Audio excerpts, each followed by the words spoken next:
জনাব খোরশেদ আলম, আপনি যেটা বলছিলেন যে চায়না বিনিয়োগের ক্ষেত্রে আপনি সবসময় বলছেন যে কি কারণে আসে না সেটা আমরা জানি। আমাদের একটা বড়, যেহেতু আপনি নিজেও টেক্সটাইলে আছেন, টেক্সটাইল এবং গার্মেন্টসে চায়না বিনিয়োগের ক্ষেত্রে প্রতিবন্ধকতাগুলো কোথায়? কারণ আমাদের তো একটা বড় ক্ষেত্র এটা, বিশেষ করে সেটা কেন হয় না? আর দ্বিতীয় যেটা, আপনি বারবার টেকনোলজির কথা বলছেন, আমাদের যে এনার্জি খাতে বিশেষ করে আমরা দেখলাম চিফ হুইপ বললেন যে সোলারের একটা বড় চুক্তি সেক্ষেত্রে হতে পারে, এমনকি হচ্ছে গিয়ে উইন্ড এনার্জি যেটা, সেটার ক্ষেত্রেও সেই সব জায়গায় কেমন সম্ভাবনা দেখেন? ধন্যবাদ আপনাকে। আপনি যে দুটা অংশ বললেন, একটা টেক্সটাইল আর একটা হলো এনার্জির জন্য। এনার্জির জন্য তারা খুব আগ্রহী। এখানে যেটা বলছে উইন্ড পাওয়ার, ওটা ছাড়াও নতুন একটা টেকনোলজি হয়েছে আপনার, এটাকে বলে BESS, মানে ব্যাটারি সিস্টেম, আপনার জেনারেটরের পরিবর্তে কাজ করে। আমিও নিয়ে আসছি এটা। আপনি বুঝতে পারবেন না যে আপনার বিদ্যুৎ চলে গেছে, এরকম কোনো লোকজন লাগে না। ওই চীন থেকেই তারা ওইখানে বসে তারা এটা অপারেশন করতেছে, কিছু হইলে ওইখান থেকে ঠিক করে।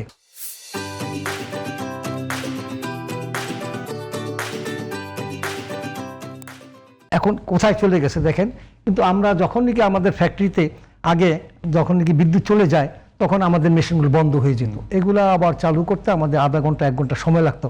এখন কখন বিদ্যুৎ গেল বা কখন আসছে আমরা বলতে পারি না। এরকমভাবে সে ওইগুলোকে আমাদের সাপোর্ট দিচ্ছে। তবে এখন কত হলো আমাদের এই জিনিসগুলোতে ওরাও আগ্রহী, কারণ সারা বিশ্বেই আপনার এখন তৈল জ্বালানি যেসব আছে, গ্যাস বা অন্য অন্য সঙ্গে, এই জিনিসগুলো খুবই আধুনিক। আপনি দেখছেন গাড়িতে এখন সিস্টেম ইউজ হচ্ছে, তেলের দরকার নেই। তো এইসব জিনিসগুলো আমাদের খুবই জরুরিভাবে লাগবে। আর আমাদের টেক্সটাইলে তারা আসতে চায় না, এটার কারণ হলো যে আমাদের এখানে আপনার একটা সিস্টেম আছে যেটাকে বলে বন্ড। বন্ড হলো ডিউটি ফ্রি, আপনি নিয়ে আসবেন, এনে আপনি কাপড়টা এক্সপোর্ট করবেন বিদেশ থেকে।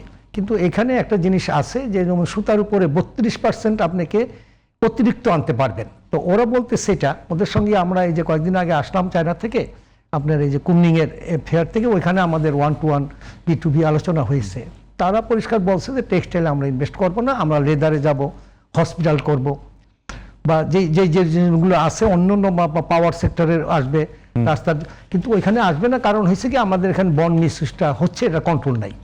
তাদের বক্তব্য যে আমি যদি ওখানে পণ্য তৈরি করি,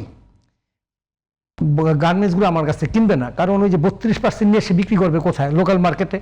তো লোকাল তো আমিও বিক্রি করতেছি, তখন তার সঙ্গে আমার সঙ্গে কম্পিটিশন হবে, এটা হয় না। যার জন্য আমরা টেক্সটাইল এখন করবো না। বন্ড মিসইউজ, যদি বন্ড সিস্টেমটা বন্ধ হয় তখন আমরা যাব, তখন তারা জয়েন্ট ভেঞ্চারে আসবে। আমরা চেয়েছিলাম আমাদের কিছু মিল জয়েন্ট ভেঞ্চারে দেওয়ার জন্য, আমাদের একটু অর্থনৈতিক অবস্থা বিভিন্ন, তারপরে বিদ্যুতের সমস্যার জন্য, কিন্তু তারা না করছে যে এটাতে আমরা যেতে পারবো না। তবে তাদের কিন্তু অন্য অন্য বহু খাত আছে এখানে। যেমন আমাকে এবার কয়েকজন লোক এসে বলছে যে আমরা চাইনিজ মেডিসিন ওখানে করতে চাই, হার্বাল মেডিসিন। এটা কিন্তু খুব ভালো, বেশ বড় মার্কেট। সে এইটার এক্সপার্ট ওই লাইনে, তার হাজব্যান্ড, দুইজনেই ওখানে পেয়েছে, আপনার গোল্ড কাপ মেডেল পেয়েছে এইগুলো। তো তারা বলতেছে যদি বাংলাদেশ আমাদেরকে ওয়েলকাম করো, আমরা আসবো, আমরা এসে চাইনিজ হার্বাল ওখানে করতে পারি, যে এই মেডিসিনটা অনেক কস্ট কম হবে এবং এগুলো কোনো সাইড এফেক্ট নাই, যে জিনিসগুলা। তো আমি দেখলাম, চিন্তা করলাম যে আসলে কিন্তু আমরা, আমাদের আগ্রহ হচ্ছে বড় জিনিস। আমরা যদি দেশের অর্থনীতির কথা চিন্তা না করি এবং লং টার্ম যদি আমরা কোনো প্রজেক্ট না নিই, প্ল্যানিং না করি, তাহলে এগুলোতে আমরা আসতে পারবো না। আজকে চিন্তা করলাম, কালকে হইলো না, পরশুদিন হইলো না। যেমন উনি একটা কথা বললেন যে তিস্তা ব্যারেজের, দেখেন আমাদের কত বছর যাবত আমরা বসে আছি, একটা তিস্তার জন্য আমাদের সমস্যা কোনো দিকে হয় নাই। এখন আমি আজকে শুনতে পেলাম, কালকে না পরশুদিন কলকাতার মানে আপনার ইয়েতে কি বলে, আরে সংসদে, ওখানে নাকি 11,000 কোটি টাকা পাস করা হয়েছে বাংলাদেশের আপনার এই পদ্মা আর তিস্তা ব্যারেজের জন্য তারা ব্যয় করবে। তো এখন এতদিন কেন হইল না? আজকে এই সংবাদ আমাদের শুনতে হয়। যদি আমরা আগে শুনতাম তাহলে তো আমাদের এটা হয়ে যেত এতদিনে।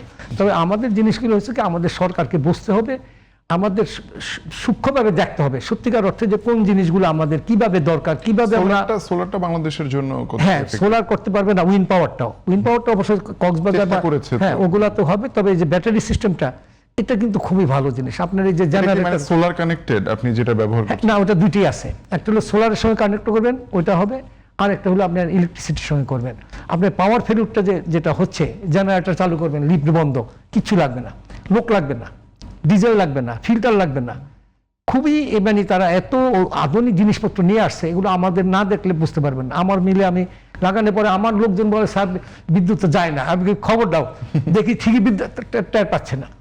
এটা কিন্তু একটা বিরাট বড় কারণ হচ্ছে ফ্যাক্টরিতে আমাদের দেশে আপনি জানেন যে আমাদের আধুনিক মেশিনপত্র ইলেকট্রনিক্সের সব এখন যদি বিদ্যুৎ উঠানামা করে এই ফ্লাকচুয়েটটা তো আসলে টেকনিক্যালি ঝামেলায় ফেলে এটা দেবে আমাদের machine-টাকে। সব আপনার ওই যে পিসি Fuse হয়ে যাবে। এগুলো সব নষ্ট হয়ে যায় বহুত আমরা বসে আছি তো এই ধরনের টেকনোলজির জন্য তবে আমাদের এই ব্যাপারে সরকারকে একটা পদক্ষেপ নিতে হবে আমরা চাচ্ছি চীন যেন এগুলো জয়েন্ট ভেঞ্চারে বাংলাদেশে আসে আমরা শুধু ইনপুট করে নিয়ে আসবো না তাদেরকে বলা হোক তোমরা বাংলাদেশে এখানে প্রজেক্ট করো জয়েন্ট ভেঞ্চার তাদের সুযোগ সুবিধা দেওয়া হোক তবে আমাদের আরো অনেক জিনিস আছে চীনের থেকে আনার মতো কিন্তু জিনিসটা অভাব নাই কিন্তু এখন আমরা কোন জিনিসটা নিব এবং কোন জিনিসটা আমরা বানাবো এগুলা নির্ধারণ করতে হবে Policy ঠিক সরকারকে করা এবং থাকবে। সরকারকে আরেকটা জিনিস করতে হবে বাংলাদেশের যে স্থানীয় শিল্প যেটা আছে স্থানীয় শিল্পকে প্রোটেকশন দিতে হবে জি। এটা হলো আপনার আসল জিনিস আর না হলে এই দেশে উন্নতি হবে না